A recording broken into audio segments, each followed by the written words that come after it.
नमस्कार, परिवर्तन news channel में आप सभी का स्वागत है। चैनल से जुड़ने के लिए लाइक, सब्सक्राइब, कमेंट एवं शेयर करें। पी अपडेट में डॉक्टर अरुण कुमार राज ने शोध एवं विज्ञानों के आधार पर देश एवं शहरों की श्रेणियों को लेकर विशेष रूप से जानकारी साझा किया है। दुनिया के शोध और विज्ञान के अनुसार भारत की श्रेणी चीन से बहुत पीछे है। वहीं ललिता कुमारी गृहिणी ने नवरात्रि में जब उपवास करें तो खाली पेट में ना खाने वाले पदार्थों से करना चाहिए परहेज, नहीं तो पड़ सकते हैं बीमार। इन्हीं विषयों पर विस्तार से जानकारी दिया है। नमस्कार, मैं डॉक्टर अरुण कुमार। शोध का है समृद्ध इतिहास, विज्ञान में अग्रणी कब बनेंगे। नेचर संस्था ने इस साल दुनिया की 100 साइंस सिटीज की सूची तैयार की है, जिसमें भारत के 2 शहर बेंगलुरु और कोलकाता है। पिछले साल बेंगलुरु की रैंकिंग 93 थी, इस बार 97वीं है, जबकि कोलकाता की रैंकिंग 99 है, जो पिछले साल 121 थी। पिछली बार 169 वाला रैंकिंग वाला पुणे इस साल 200 शहरों के जगह नहीं बना पाया। दुनिया की शीर्ष 5 साइंस सिटीज है Beijing, New York, Boston, San Francisco और शंघाई।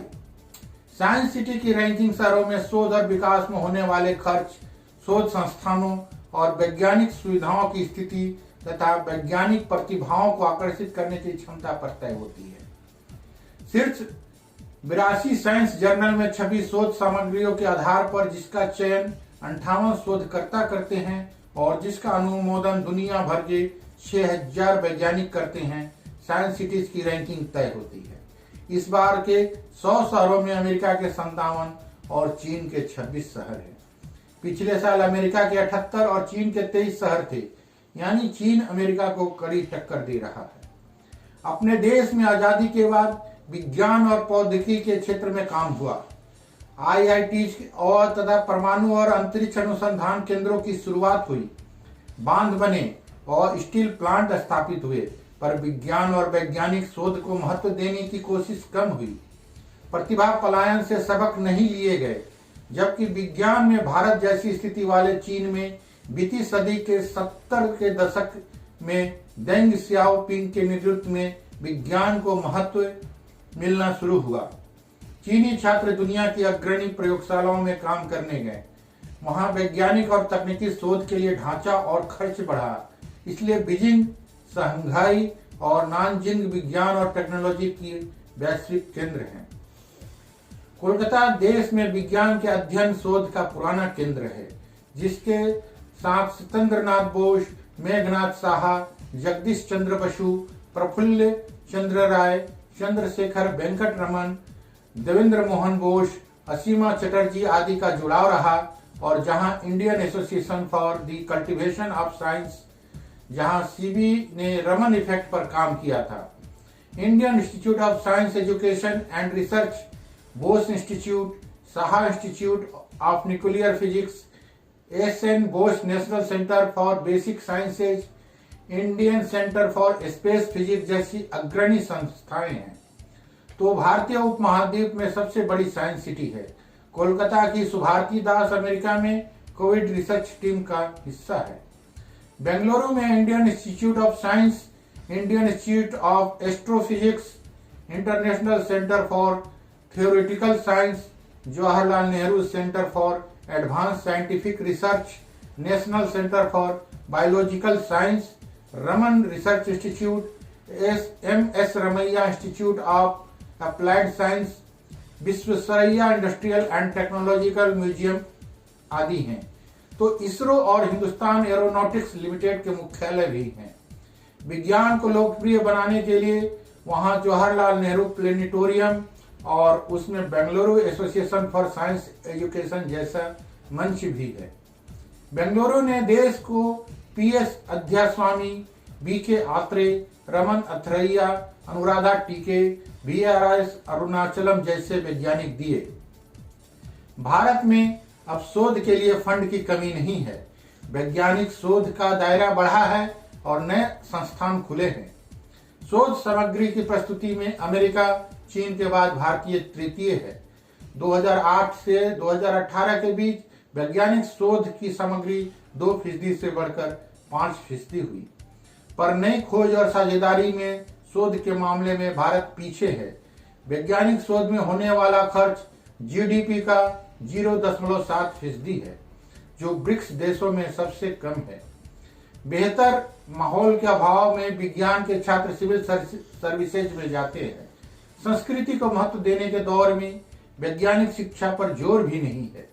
पिछले साल भारतीय विज्ञान कांग्रेस में रावण की उपलब्धियों का बखान हुआ। ऐसे में प्रधानमंत्री कह रहे हैं कि 2030 तक भारत विज्ञान और तकनीक में दुनिया का तीसरा देश होगा। यह कैसे संभव होगा, इस बारे में कुछ भी साफ नहीं है। धन्यवाद। आपका अपना डॉक्टर अरुण कुमार। नमस्कार। नवरात्रि व्रत में खाली पेट इन चीजों के सेवन से करे परहेज, सेहत पर पड़ता है असर। नवरात्रि के पावन दिनों में माँ के 9 रूपों की पूजा अर्चना की जाती है और माँ की कृपा प्राप्त करने के लिए व्रत भी किए जाते हैं। धार्मिक मान्यता के अनुसार नवरात्रि व्रत करने से सभी मनोकामनाएं पूरी हो जाती है।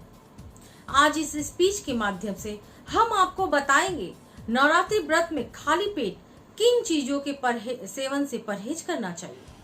इन चीजों का सेवन खाली पेट करने से स्वास्थ्य पर विपरीत प्रभाव पड़ सकता है। चाय, खाली पेट चाय का सेवन करना स्वास्थ्य के लिए हानिकारक होता है। खाली पेट चाय पीने से पेट में जलन, सिर दर्द, कब्ज की समस्याएं हो सकती है। नवरात्रि व्रत के दौरान खाली पेट चाय के सेवन से परहेज करें। चाय का सेवन खाली पेट नहीं करना चाहिए। मीठी चीजों से परहेज करें। खाली पेट मीठी चीजों का सेवन करने से परहेज करना चाहिए। खाली पेट मीठी चीजों का सेवन करने से ब्लड शुगर लेवल बढ़ जाता है। व्रत के दौरान खाली पेट मीठी चीजों का सेवन करने से परहेज करें। दही, नवरात्रि व्रत में खाली पेट दही के सेवन से परहेज करें।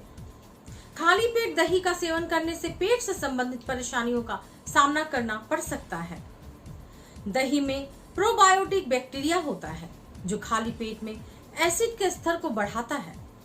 पेट में एसिड का स्तर बढ़ने की वजह से पेट में जलन की समस्या हो सकती है।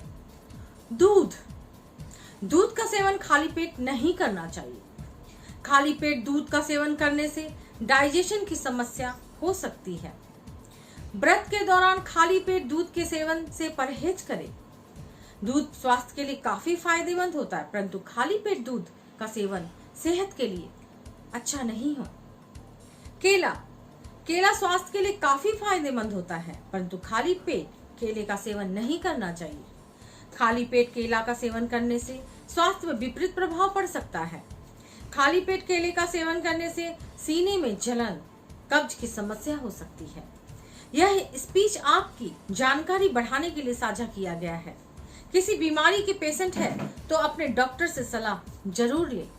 मैं ललिता कुमारी, धन्यवाद।